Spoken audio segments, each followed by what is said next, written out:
खुशी नाम की एक जवान सुंदर लड़की पुराने मैले कपड़े पहने एक टोकरे में कई सारे खिलौने अपने सर पर लिए गांव की गलियों में पैदल घूम रही थी। खिलौने ले लो, बच्चों के अच्छे अच्छे खिलौने ले लो। खुशी दामपुर गांव की गलियों में घूमकर प्लास्टिक के मजबूत वाले खिलौने बेच रही थी। तभी वो एक महिला के पास आती है। काकी जी, खिलौने नहीं खरीद रही हो? आज भी बढ़िया खिलौने लाई हूँ मैं, अपने बच्चों के लिए खरीद लीजिए खिलौने।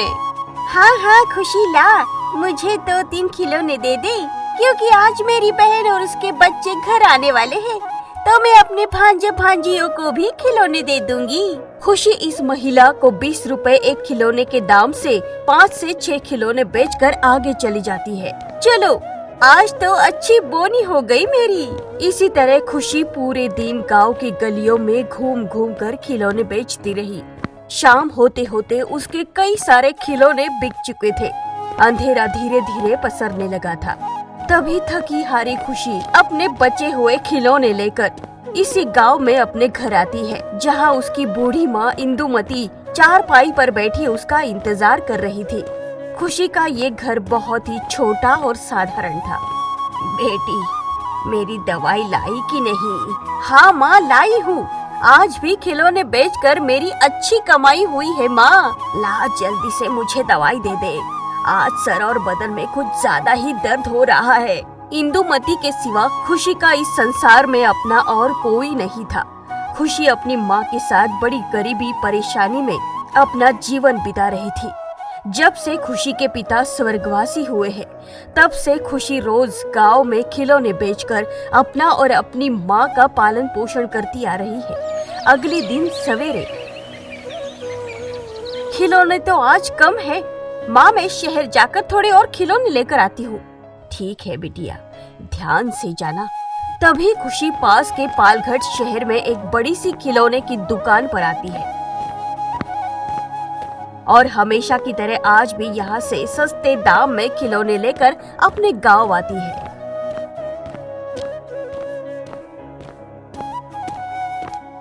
माँ, अब मैं खिलौने के दाम बढ़ा देती हूँ, क्योंकि इतनी मेहनत करने के बावजूद भी मुझे एक खिलौने पर केवल 5 रुपए ही मुनाफा मिल पा रहा है। खिलौने के दाम बढ़ाने से मेरी कुछ तो ज्यादा कमाई होने लगेगी।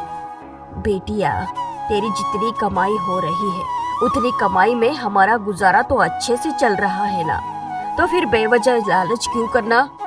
मैं लालच नहीं कर रही हूँ माँ, आजकल की महंगाई देखकर मैं दाम बढ़ाने का सोच रही हूँ। ठीक है बिटिया, पर कुछ भी करने से पहले एक बात याद रखना कि लालच हमेशा इंसान को बर्बाद करती है, इसलिए इसका आदी कभी नहीं बनना चाहिए। खुशी खिलौने लेकर घर से बाहर आती है। मैं आज से एक खिलौने के दाम 30 रुपए कर देती हूँ। खुशी चिल्लाते हुए खिलौने बेचने लगती है। अब 30 रुपए एक खिलौने के दाम सुनकर लोग खुशी के पास से खिलौने ही नहीं खरीदते। नहीं नहीं खुशी, मुझे नहीं चाहिए खिलौने। चलो रिया। माँ, मुझे ये गुड़िया चाहिए।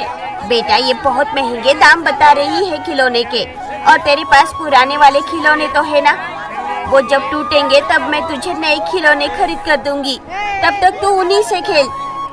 खुशी आगे चली जाती है और दूसरे गांव वालों को खिलौने लेने की बात कहती है। नहीं चाहिए खुशी, पिछली बार जो खिलौने तुमने दिए थे वो खिलौने से अब भी मेरे बच्चे खेल रहे हैं। अब जब तक वो खिलौने टूट नहीं जाते तब तक मैं नए खिलौने नहीं खरीदूंगी। अब गांव का हर निवासी खुशी को यही बात कहता है। शाम का समय, आज सारे दिन में खुशी के केवल 3 ही खिलौने बिक पाए थे। सोचती थी दाम बढ़ाने से मेरी अच्छी कमाई होने लगेगी, पर गांव वालों के बच्चे तो अब तक मेरे पुराने खिलौने से ही खेल रहे हैं। खुशी घर चली जाती है। अब इसी तरह रोज खुशी के केवल 1-2 खिलौने ही बिक पाते हैं। एक शाम खुशी घर के आंगन में उदास बैठी थी। बीते कुछ दिनों में मेरी कमाई ही नहीं हो पा रही है। मैंने जो खिलौने गांव वालों को बेचे हैं, उन खिलौनों से गांव के बच्चे अब तक खेल रहे हैं। अब जब तक वो खिलौने नहीं टूटेंगे तब तक कोई भी मुझसे दूसरे खिलौने नहीं खरीदेगा, और मेरे खिलौने तो इतने मजबूत होते हैं कि वो जल्दी टूटते ही नहीं। अपनी कमाई ना होने से खुशी काफी परेशान थी। तभी गांव की एक महिला अपने बच्चे के साथ खुशी के पास आती है। वो बच्चा काफी रो रहा था और उसके हाथ में मिट्टी का टूटा हुआ खिलौना था। नहीं नहीं नहीं, मुझे खिलौने चाहिए माँ। हाँ हाँ, रो मत, दिला रही हूँ खिलौना।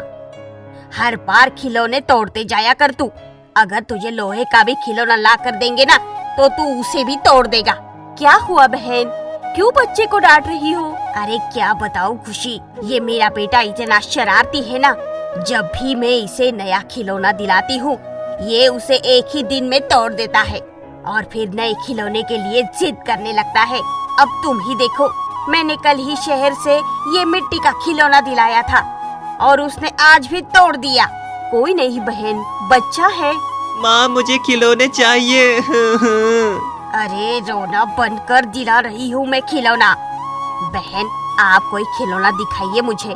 तभी खुशी अपने पास के खिलौने दिखाती है, जिसके बाद ये महिला एक खिलौना लेकर अपने बच्चे के साथ वहाँ से चली जाती है।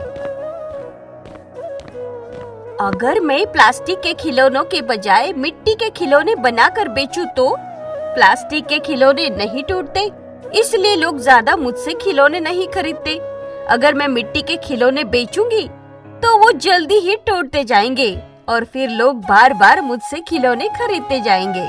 तभी खुशी कई सारी मिट्टी लाकर अपने हाथों से मिट्टी के खिलौने बनाने लगती है और उन्हें कलर करने जाती है। अब कल तक खुशी कई सारे मिट्टी के अच्छे सुंदर खिलौने बना लेती है और उन्हें बढ़िया सा रंग लगा देती है। मिट्टी के खिलौने तो बन गए, अब इन्हें गांव में बेच आती हूँ। तभी खुशी मिट्टी के खिलौने लेकर गांव में आती है और गांव की गलियों में घूमने लगती है। ये क्या, आज तो तू मिट्टी के खिलौने लेकर आई है। क्या दाम है एक खिलौने का? हाँ, केवल 15 रुपए का एक है खिलौना। तभी वो महिला खुशी से 2 खिलौने खरीद लेती है। अब इसी तरह शाम तक खुशी के सारे मिट्टी के खिलौने बिक जाते हैं। अरे वाह, मेरे सारे खिलौने बिक गए। मिट्टी के खिलौने बेचने का उपाय तो काम कर रहा है।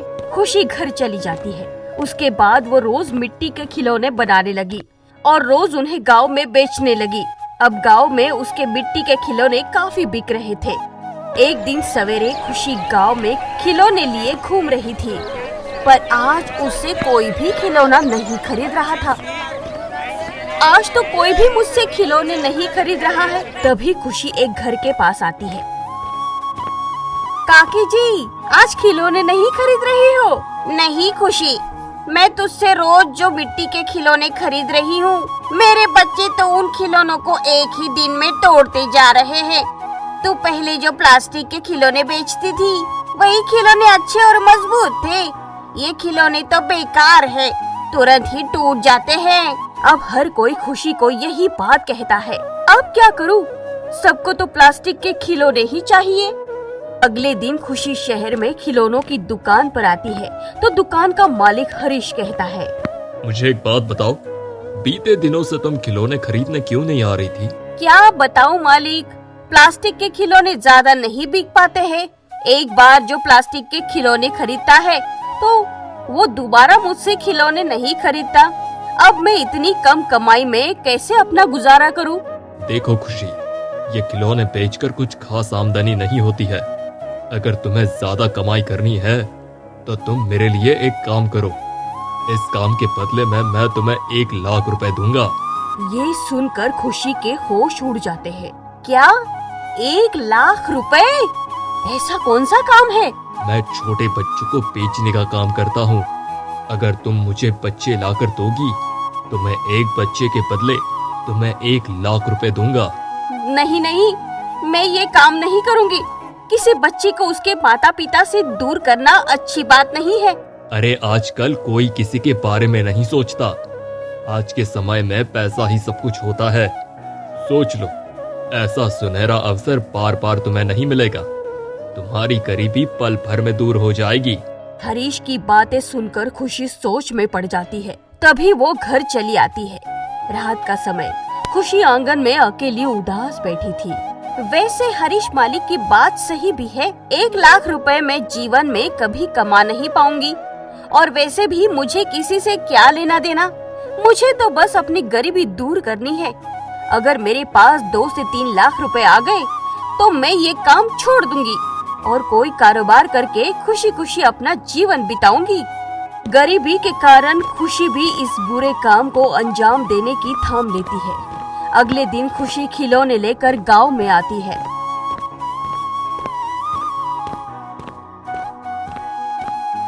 तभी उसे एक सुनसान इलाके में एक छोटा बच्चा अकेला खड़ा दिखाई देता है। ये बच्चा अकेला है और आसपास कोई भी नहीं है।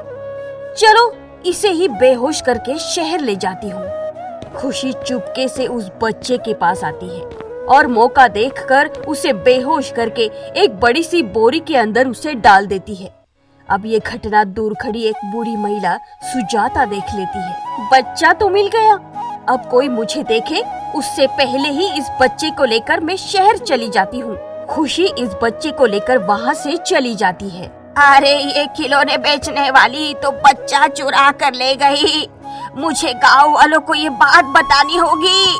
सुजाता गांव के सभी निवासियों को जमा करने लगती है। इधर खुशी उस बच्चे को लेकर शहर में हरीश की दुकान में आती है। मालिक, मैं बच्चा ले आई। क्या बात है खुशी, रुको मैं तुम्हें पैसे देता हूँ। हरीश खुशी को 1 लाख रुपए देता है। तभी खुशी वो पैसे लेकर दुकान के बाहर आती है तो हरीश उस बच्चे को लेकर अपनी गाड़ी में वहाँ से जाने लगता है। ये देखकर खुशी एक ऑटो में बैठकर हरीश का पीछा करती है। काफी दूर तक चलने के बाद हरीश एक जंगल में आता है जहाँ काफी सारे लोग थे।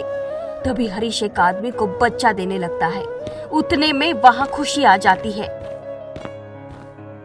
रुक जाइए हरीश मलिक, खबरदार जो आपने इस बच्चे को बेचा तो। खुशी, तुम यहाँ क्या कर रही हो? हरीश, कौन है ये लड़की? तभी वहाँ पुलिस आ जाती है। सर, ये रहे वो गैंग जो बच्चों को बेचने का काम करती है। भागो यहाँ से, भागो। सब जैसे ही भागने लगते हैं तो पुलिस वाले उन्हें पकड़ लेते हैं। खुशी, ये तूने अच्छा नहीं किया। आपको क्या लगा मालिक कि चंद पैसों के खातिर मैं आपको इस घिनौने काम की भागीदार बन जाऊंगी? आपकी इस गैंग को पकड़ने के लिए ही मैंने ये खेल रचा था। बच्चों को बेचने का काम करते हो? अब तुम्हें तो मैं हवालात में ही सबक सिखाऊंगा। खुशी, तुमने बहुत ही बहादुरी वाला काम किया है। सरकार की ओर से तुम्हें बढ़िया सा इनाम मिलेगा। हवलदार, खुशी और इस बच्चे को इनके गांव छोड़कर आओ। तभी हवालदार खुशी और बच्चे को लेकर गांव आता है तो वहाँ पूरे गांव के निवासी खड़े थे।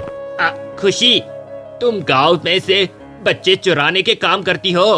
तभी पुलिस हवालदार सबको सारी बातें बताता है। खुशी ने कोई गलत काम नहीं किया है, बल्कि इसने बच्चे पकड़ने वाली गैंग को पकड़ने में हमारी मदद की है। ये सुनकर गांव वाले दंग रह जाते हैं और सभी खुशी से माफी मांगते हैं। उसके बाद सरकार की ओर से खुशी को लाखों रुपए का इनाम दिया जाता है, जिसके बाद खुशी उन पैसों से एक बढ़िया सा कारोबार करके खुशी खुशी अपने माँ के साथ अपना जीवन बिताने लगती है।